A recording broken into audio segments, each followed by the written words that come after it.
Assalamualaikum warahmatullahi wabarakatuh.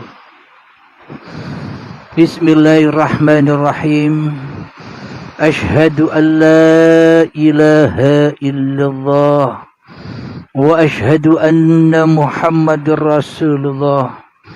Allahumma salli ala sayyidina Muhammad wa ala ali sayyidina Muhammad. Rabbi israh li sadri wa yassir li amri wahlul 'uqdatam min lisani yafqahu qawli. Amin. Bismillahirrahmanirrahim. Salam hormatku, salam ta'zimku buat para sahabat-sahabatku tercinta, baik yang ada di dalam ataupun yang ada di luar negeri. Semoga kita semua senantiasa di dalam keberkahan Allah Subhanahu wa ta'ala. Amin ya rabbal alamin. Alhamdulillahi rabbil alamin. Di siang yang indah ini, marilah kita bersama-sama menggemahkan di dalam nyawa, menggemahkan di dalam jiwa, menggemahkan di dalam hati, menggemahkan di dalam roh, dan menggemahkan di dalam kehidupan ini dengan kalimat-kalimat thayyibah. Subhanallah walhamdulillah wa la ilaha illallah wallahu akbar wa la hawla wa la quwwata illa billahil aliyil azim. Sadaqallahul azim. Di siang yang indah ini, dumadaan atau tiba-tiba hati diperintahkan untuk membuat video bertepatan saat di kota Malang. Tiba-tiba uripe Allah mengutus buat video. Alhamdulillahirabbil alamin. Kali ini kajian kami beri judul yaitu Suara Tuhan. Suara Tuhan dan suara Tuhan. Alhamdulillahirabbil alamin. Bagaimana mungkin kita bisa mendengarkan suara Tuhan sementara di dalam hati kita suara-suara yang terdengar masih suara iblis dan setan? Bagaimanakah mungkin kita bisa menyimak suara Tuhan sementara di dalam hati kita yang ada masih ambisi-ambisi hawa nafsu kita di hati kita? Madalah mungkin kita bisa mendengar suara Tuhan sementara pendengaran masih hak milik diri manusia kita. Maka suara Tuhan, maka firman Tuhan, maka petunjuk Tuhan, maka hidayah Tuhan hanyalah teraplikasi lewat angan-angan saja, lewat imajinasi saja, sebatas kepahaman hawa nafsu di hati kita selama ini. Alhamdulillahirabbil alamin. Untuk mendengar suara Tuhan, untuk teraplikasinya suara Tuhan di benak hati kita, suara siapa yang menonjol di dalam hati kita? Tentunya kita tahu sendiri siapa yang jadi Tuhan di dalam hati kita, siapa yang wujud di dalam hati kita. siapa yang hidup di hati kita, dan siapa yang berkuasa di hati kita, serta yang berkuasa atas kehidupan dan badan serta telinga dohiriah ini. Maka semua pendengaran adalah pendengaran iblis dan setan.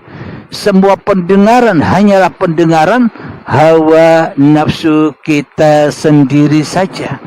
Karena kita yang jadi Tuhannya diri. Jadi bagaimanakah cara mendengar suara Tuhan? Bagaimanakah caranya membedakan antara suara hati yang di dalam hati ini suara Tuhan atau masih suara manusianya? Bagaimanakah cara membedakannya? Cara membedakannya gampang sekali. Bila yang ada di dalam hati kita masih diri manusia kita, selamanya sampai kapanpun kita tak akan pernah bisa membedakan antara suara Tuhan dan suara hawa nafsu. Karena yang jadi Tuhan masih hawa nafsu kita, pasti yang berkuasa dan menguasai pendengaran di dalamnya, ya pendengarannya hawa nafsu. Pasti jatuh ke dalam lubang hawa nafsu kita sendiri, apapun yang diperdengarkannya selama ini. Jadi cara membedakannya sangat simpel, tergantung manusianya masih ada ataukah manusianya sudah dibaiat. Manusianya masih hidup ataukah manusianya sudah mati. Jika manusianya masih hidup, maka selamanya takkan pernah bisa mendengarkan firman-firman Tuhan. Jika manusianya masih merasa hidup, merasa berkuasa atas dirinya sendiri, maka selamanya ia akan tuli dari firman-firman Tuhan. Yang ia dengar, yang kita dengar selama ini hanyalah suara-suara iblis dan setan yang mengarah kepada kepentingan urusan dunia saja selama ini. Alhamdulillahirabbil alamin. Sebelum kita melanjutkan untuk mengkaji bagaimana merasakan suara Tuhan, marilah kita hening-heningkan dulu pendengaran kita. Marilah kita hening-heningkan dulu perasaan kita. Marilah kita hening-heningkan dulu kewujudan kehidupan diri manusia kita, agar nyata suara Tuhan di dalam hati kita.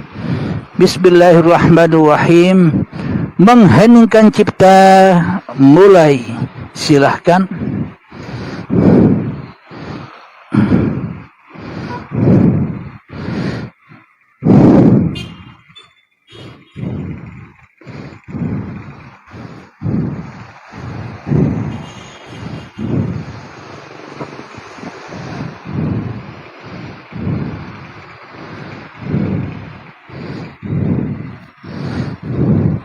Sambil mengheningkan cipta, mohon sambil mendengarkan kajian ini.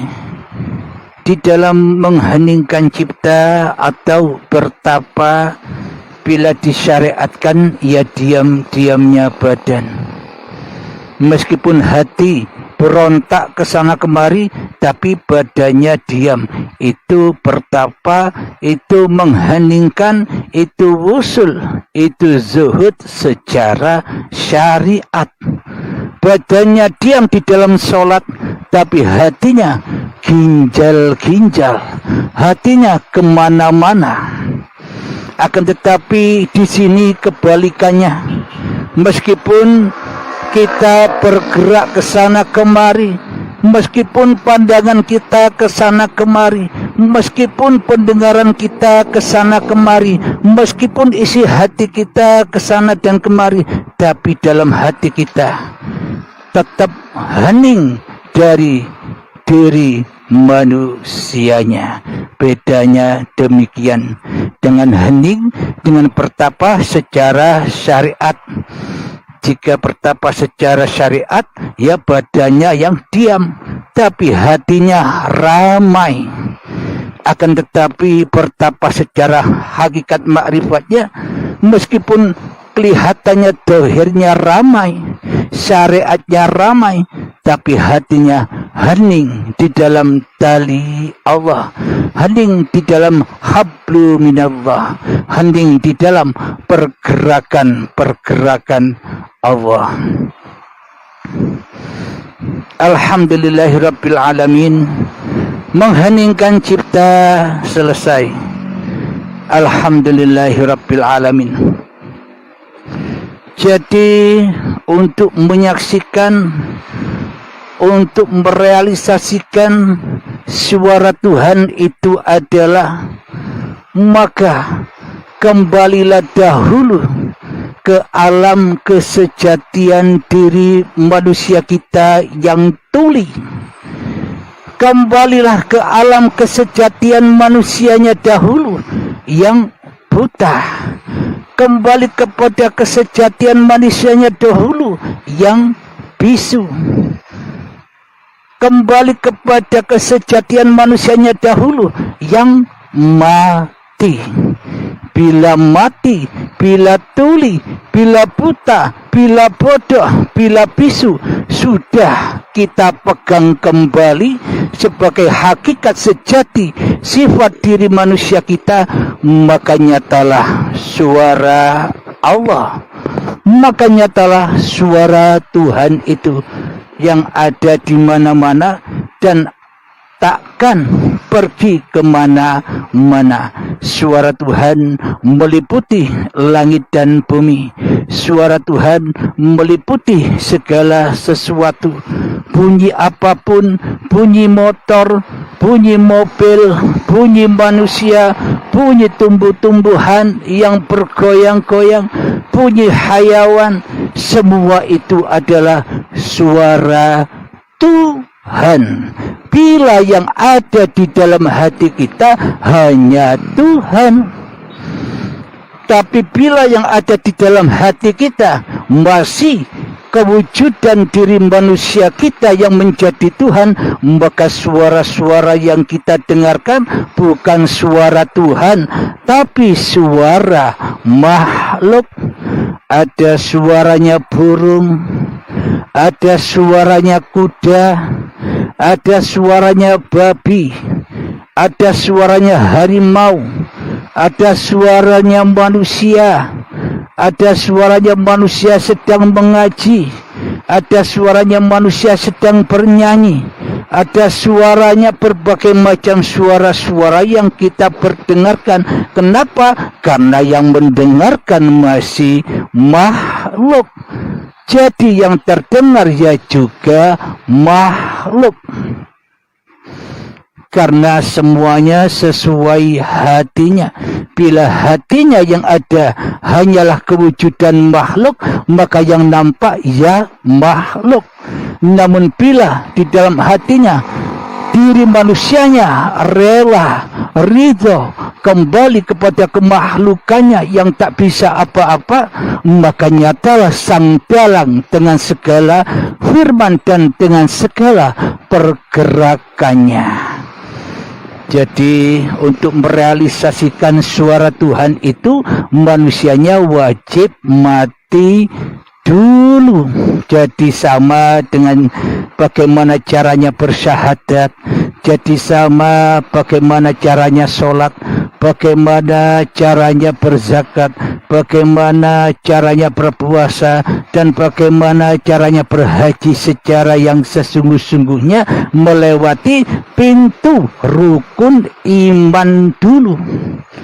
Bila iman kita kepada Allah sudah terlaksana, bila iman kita kepada Allah sudah nyata, yakni menyaksikan langsung Allah, maka itulah iman yang pertama. Iman yang kedua, iman kepada malaikat.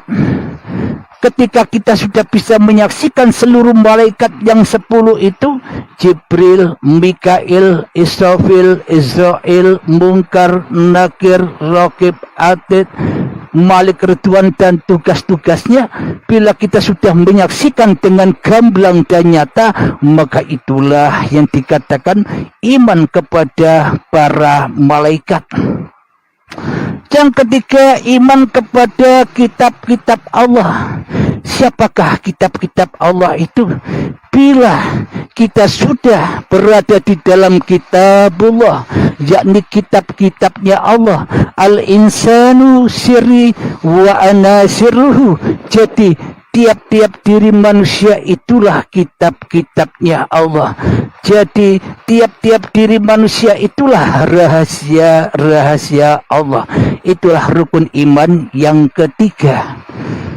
Bila sudah teraplikasi rukun iman yang keempat, yakni beriman kepada Rasul-Rasul Allah, maknanya diri kita sudah tidak menjadi Rasulnya hawa nafsu kita lagi, melainkan berbaiat, pindah, berani mati, pindah, hijrah kepada Allah. Itulah yang dimaksud Rasulullah.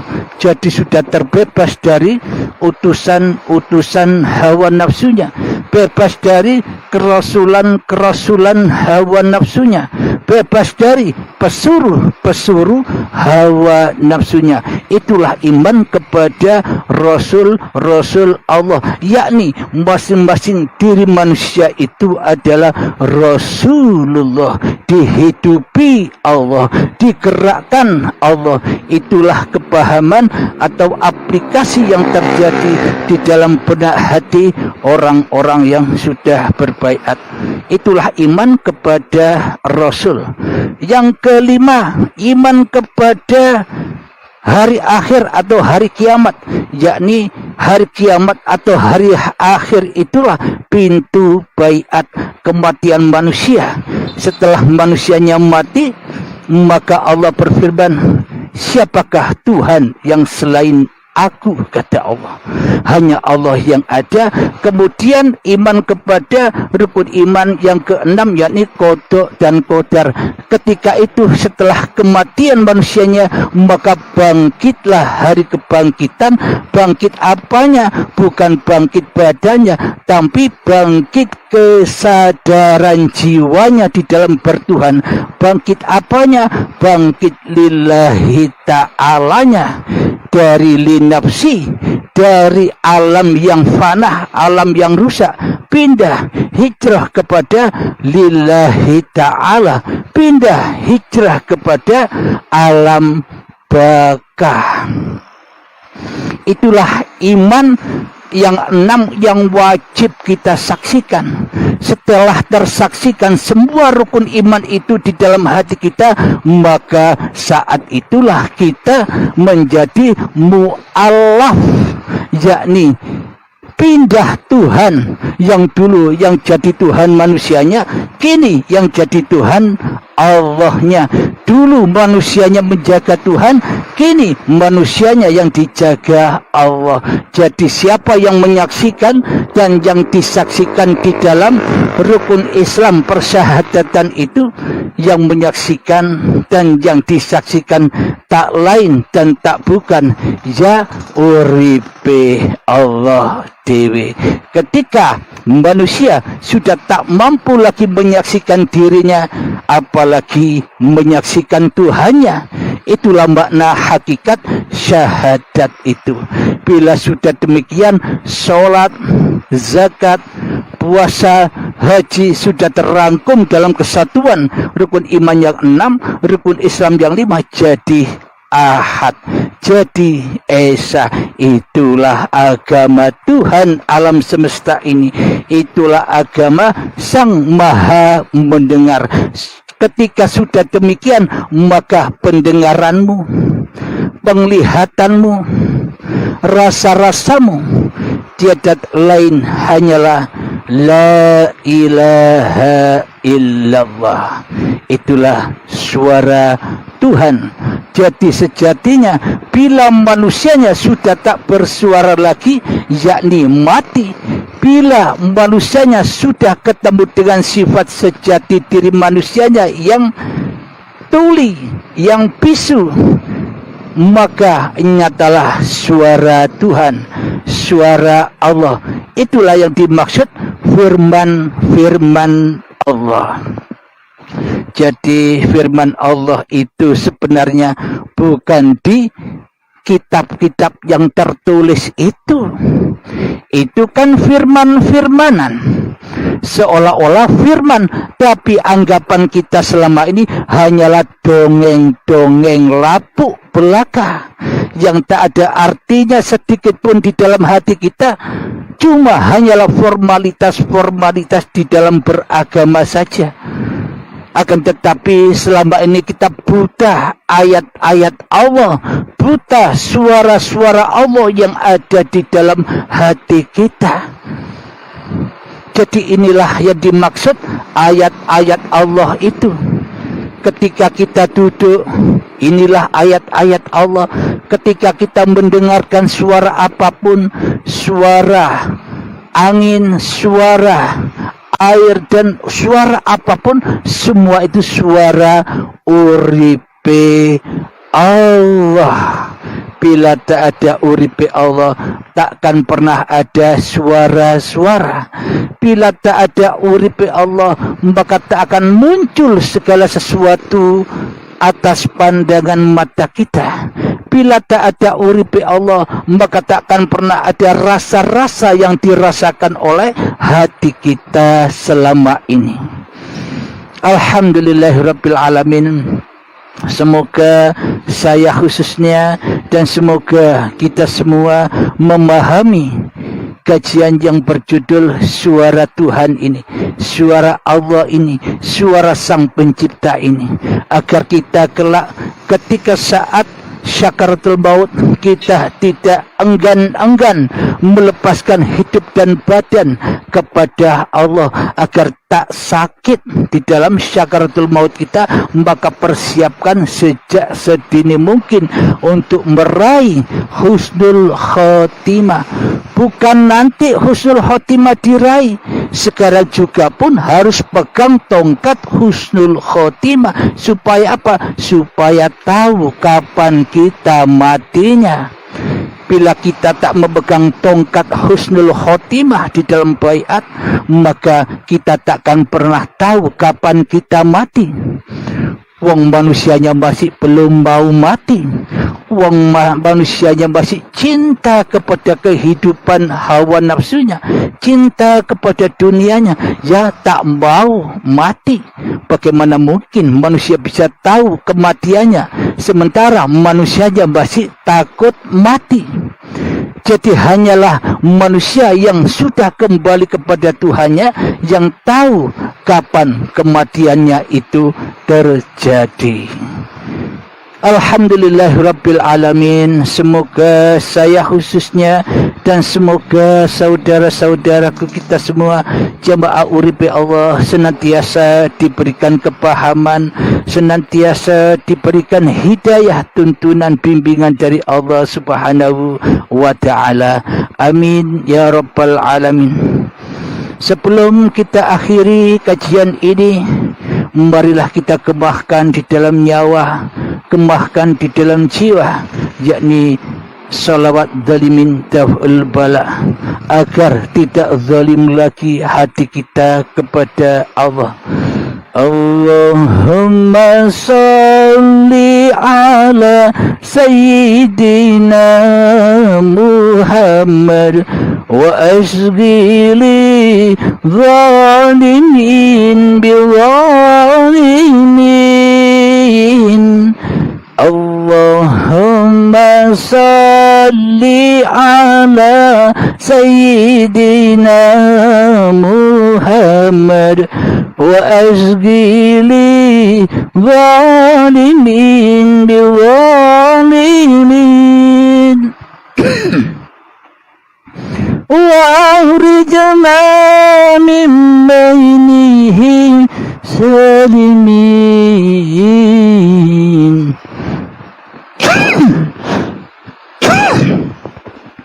وعلى آله وصحبه أجمعين. آخر كلام.